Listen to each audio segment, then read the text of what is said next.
Welcome back to Capital Conversations. We're joined now by veteran reporter Bill Salisbury, who's been covering the legislature for more than 30 years here.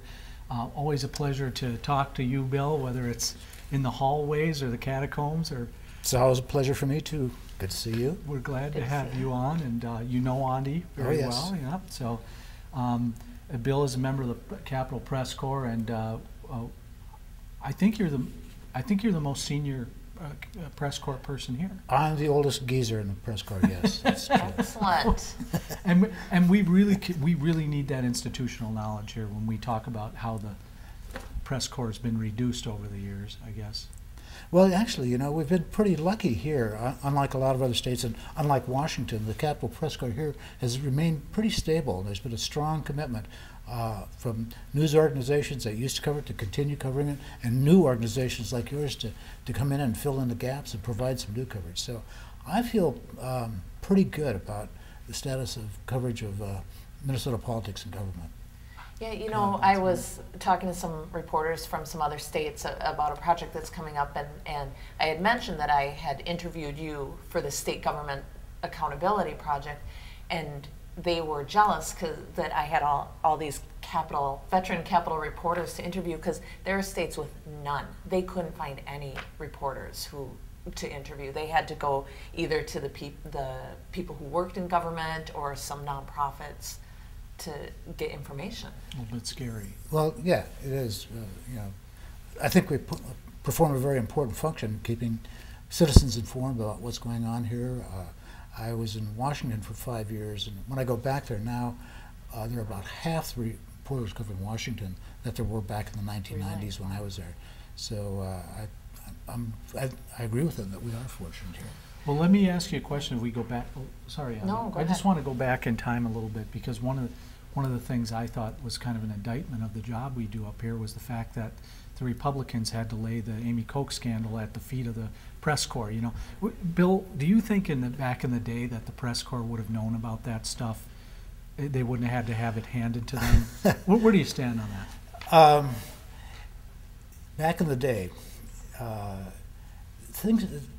morals and ethics have changed around this building a lot. When I first started covering it, there certainly were a lot of instances where there's inappropriate behavior. There are legislators having affairs with lobbyists and members of the staff, and it basically went unreported unless... Did people just look the other way, sort of thing? Yeah, unless... you knew it. And, I know there's a case where a staffer here got pregnant by a senator. We didn't write anything about it until she decided to announce it during his campaign that he had not been paying his child support, and then it became an issue. But you know, it is a little different. Would we have known about it? Yes. This place is, you know, filled with gossipers. Yeah. So usually, you know what's going on. Yeah. I don't pay as much attention to it as I used to, but well, yeah. I used to be a lot more interested in sex than I am now.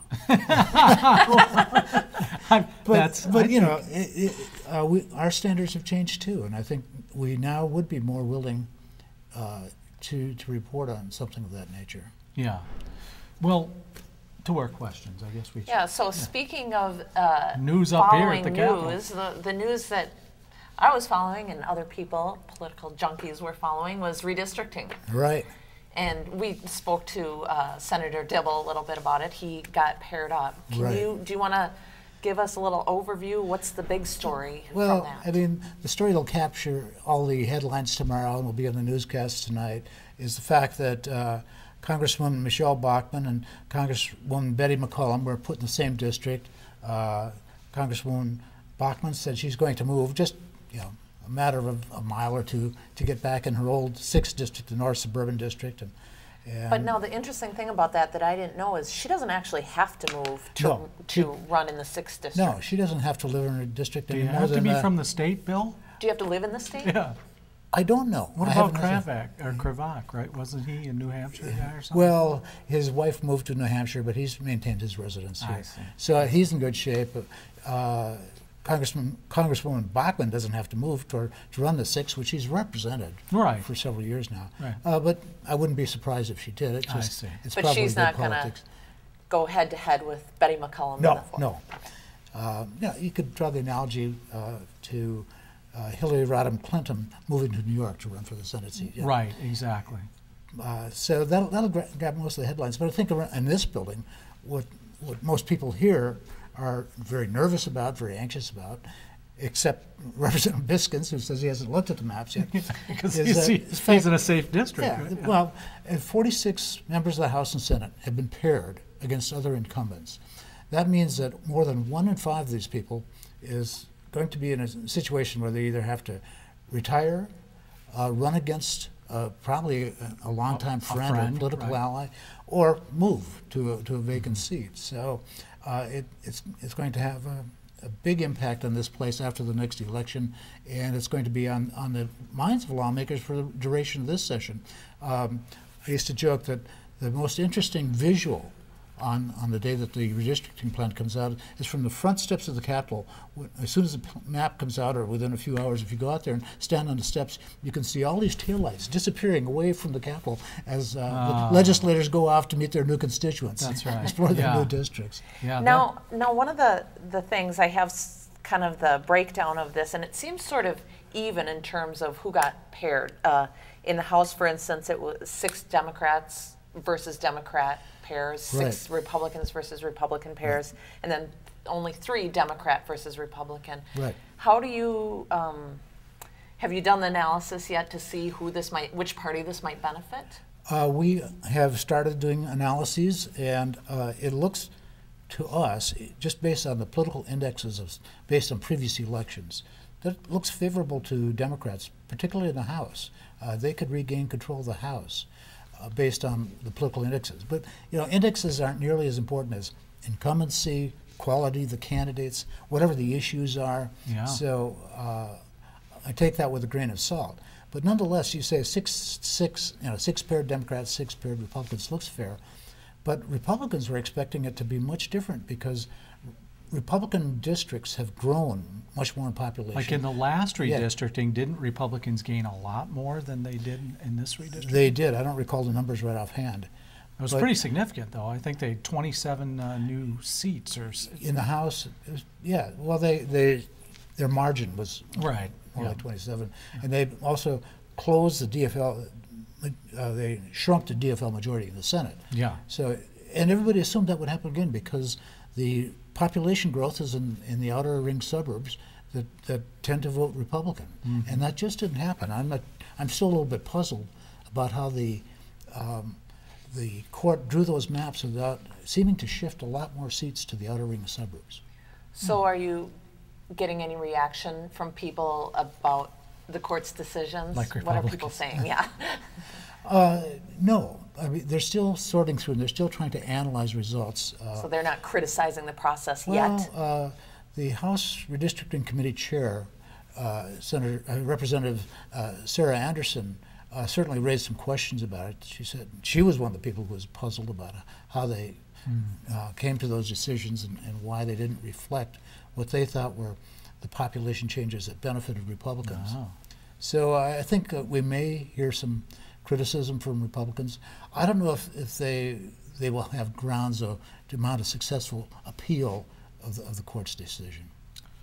Well, switching topics a little bit, you heard from some folks tonight about the amendment, Scott Dibble, on marriage amendment. We're talking about a right-to-work amendment that may be a euphemism for the union, anti-union legislation that's rolling through, or some people might call it that. And then there's a couple other amendments floating around here, voter ID and supermajority. What do you make of all this, Bill? Have you seen this before in your tenure, and what can you? Sure.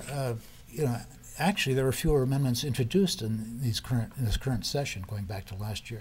I think there were like 25 amendments introduced in this current biennium compared, typical, when I've gone back, looking back about 10 elections, often there are over 40 introduced, but the leaders generally decide not to put too many on the ballot. So usually it's it's more of a policy matter that they agree should be out there. And they aren't nearly as issues that generate the kind of passions that the marriage amendment does. Right. And if they were to put a right to work on the ballot, the indications are from other states like Ohio that that would generate a lot of not just interest, but fire people up on both sides of the issue. So I think one difference is just the emotional nature of these issues. Last year a lot of Democrats particularly were speculating that Republicans wanted to put the marriage amendment on the ballot because it would drive turnout, and now they may say they're right, but if you talk to scholars who look at constitutional amendments, they often really don't drive that kind of a turnout. The proponents often don't get the big boost they expect they'll get at the polls. And if they don't vote on an amendment, if as a citizen you go to the poll and you don't vote or you leave it blank, that's a no vote, correct? Right. Okay. Right. So some issues in the past that have been seemingly popular. One was initiative and referendum back in the 80s. Governor Alquist persuaded a Democratic legislature to put it on the ballot, and it failed. It got more votes than no votes, but it didn't get. Not all the people voted on it, and so all those. Oh, there wasn't a plurality, or well, there wasn't a majority of of all the people voting. Yeah. Okay. So what else are you seeing spending time up here in committee hearings? What's kind of coming to the forefront that's sort of interesting or that you're paying attention to? Well, redistricting was the huge 800-pound gorilla or the elephant in the room, or whatever you want to call it, and that's kind of been weighing over everybody's heads. So I think that's a dominant issue. I've been following the tax issue, and I think there's a couple interesting tax issues that are unresolved. We'll see if the Republicans can persuade Governor Dayton to start phasing out the property tax, statewide property tax on businesses. The property tax used to be a local tax for cities and counties. We changed that about 10 years ago, and now business people contend that that's really a deterrent to growth and expansion in the state. That's one issue. I want to ask you a little more about that question, because I've seen editorials about people lamenting that tax reform from 10 years ago. What are you hearing up here amongst the legislators? Do they think that was the right decision? Yeah, they think it was the right thing to do at the time, because it would have been such a huge windfall to businesses. What happened 10 years ago was there was a big tax reform that cut the local levies for education, and when the state took over most of the cost of education, they had to fill in a gap there, and otherwise it would have been an unfair windfall to business. So that at the time it made sense, but now a lot of them regret it. So that may change. But the governor hasn't said where he is. I was surprised. I thought that maybe he'd come out and he'd say, "No way, we're not going to do that this year." But he's skeptical, but he isn't saying absolutely not. But he's made it clear that he wants to tackle major tax reform next year. Speaking of the governor, can I ask the transparency question? Yeah, go ahead. Right, it's my, and I'll take yours. Yeah. Okay. I really feel like over the years, Bill, although some have said if they have the long view, that transparency's gotten better. We had Don Gemberling on and Rich Neumeister. They said it's been somewhat better, but it's slipping lately. What do you make of the governor's decision to keep his daily calendar from the public, and the secret meetings at the end of session, and the LCPFP meeting, the Kabuki Theater they have down there where they parade out their talking points? Yeah. What do you make of all that, Bill? Well, first of all, it's become a relatively long-standing tradition here. I was here when Rudy Perpich first became governor in 1975, 76, and Rudy opened the doors to everybody, so any reporter could just walk in to his office at any time, look at the papers on his desk, sit in and listen to his conversations with whomever happened to be there, and it was ridiculous. That's shocking. Yeah, well, and it didn't work very well because they couldn't get any serious negotiating done, particularly. But he would, during his first term, he was pretty good about letting reporters and the public know who he was talking to and what issues he was covering. And Arnie Carlson cut back. We complained to Arnie that he didn't let us know nearly as much as Perpich did, which was kind of overboard. But Arnie, in fact, Perpich really cut back on it in his second and subsequent term. And Arnie at least would tell us generally who The Yeah. important meetings were. Yeah. And then Ventura came in and he said, He didn't you like know, the jackals yeah, at you're all. jackals, forget Yeah. it. I'm not going to tell Close you the books. anything. Right. And so I think that was a major turning point. Yeah. And we haven't gotten much information out of any governor. Well, plenty, and now Yeah. Dayton. Yeah. I think Dayton's inclination is to tell us as much as he can, but I think we have to keep the pressure up on him, Yeah. as not just as reporters, but in the interest of the public, finding out where he's spending his time and who he's deliberating with. Well, that's about all we have time for tonight, Bill.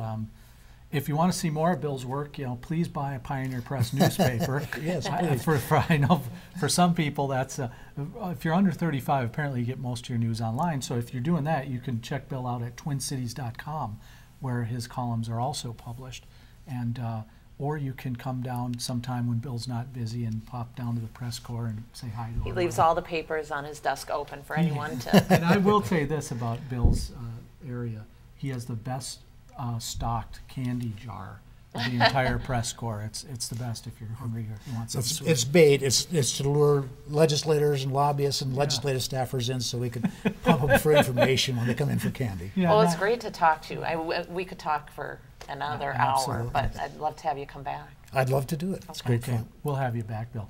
Coming up after this break, we'll have a special guest appearance by Carrie Noble, singer-songwriter. She's going to stop by the show and tell us what's up with her world lately, and we'll talk about that and more. Coming up after this message.